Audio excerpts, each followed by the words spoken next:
ಭದ್ರ, ನಿಂತ್ಕೊಳ್ಳಿ ಭದ್ರ. ಯಾಕೆ ಮೇಡಮ್, ಏನಾಗಬೇಕಿತ್ತು ನನ್ನಿಂದ? ಯಾಕೆ ಭದ್ರ ಇವತ್ತು ಈ ರೀತಿ ಮಾತಾಡ್ತಾ ಇದ್ರಲ್ಲ, ನನಗೊಂದು ಅರ್ಥವೇ ಆಗ್ತಾ ಇಲ್ಲ.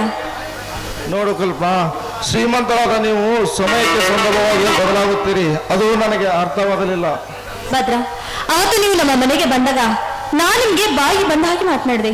ದಯವಿಟ್ಟು ನನ್ನನ್ನು ಕ್ಷಮಿಸಿ. ಕ್ಷಮೆಗೆ ಎಷ್ಟು ದೊಡ್ಡ ವ್ಯಕ್ತಿ ನಾನಲ್ಲ. ಕ್ಷಮೆಗೆ ಉಳಿಸಲು ನೀನೇನು ಅಂತ ದೊಡ್ಡ ತಪ್ಪು ಮಾಡಿಲ್ಲ.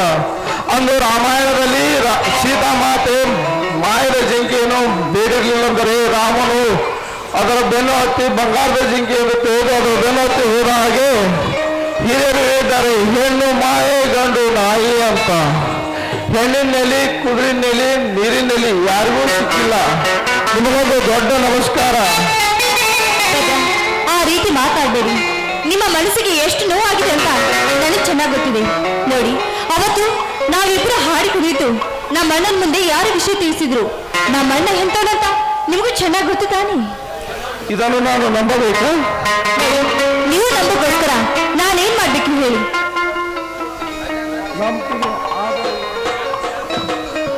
ನಂಬ್ತೀನಿ, ಆದರೆ ಆದರೆ ಹೇಳಿ. ಆಗಲಿ, ಇದೇ ಸಮಯದಲ್ಲಿ ಹಾಡಿಕೊಳ್ಳೋಣ. ನನ್ನ ಜೀವನ ಜ್ಯೋತಿ ನೀನೇ, ನನ್ನ ಪ್ರೇಮದ ಮೂರ್ತಿ ನೀನೇ. ನನ್ನ ಜೀವನ ಜ್ಯೋತಿ ನೀನೇ, ನನ್ನ ಪ್ರೇಮದ ಮೂರ್ತಿ ನೀನೇ. ನನ್ನ ಜೀವನ ಜ್ಯೋತಿ ನೀನೇ, ನನ್ನ ಪ್ರೇಮದ ಮೂರ್ತಿ ನೀನೇ. ನಿನ್ನ ಅಂಗಕ್ಕೆ ಬೆಳಗಾದೆಯೋ, ನಿನ್ನ ಚಂದಕ್ಕೆ ಮನ ಸೋತೆಯೋ.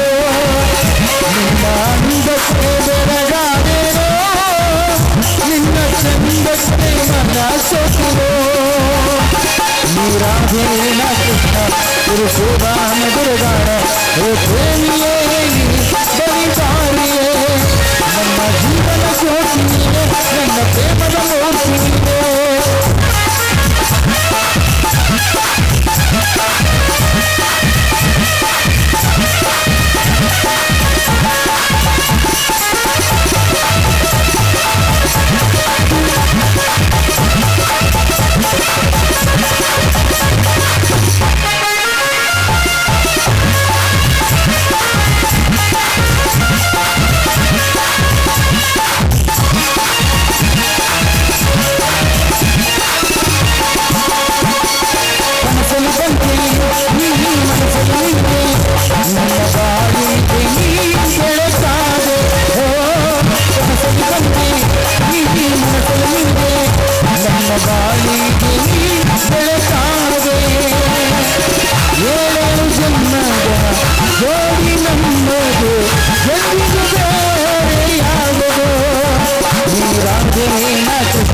ತಿರುಸುದಾನ ದುರ್ಗಾಣ, ಹೇ ಪ್ರೇಮಿಯೇ ಬರಿದಾರಿಯೇ.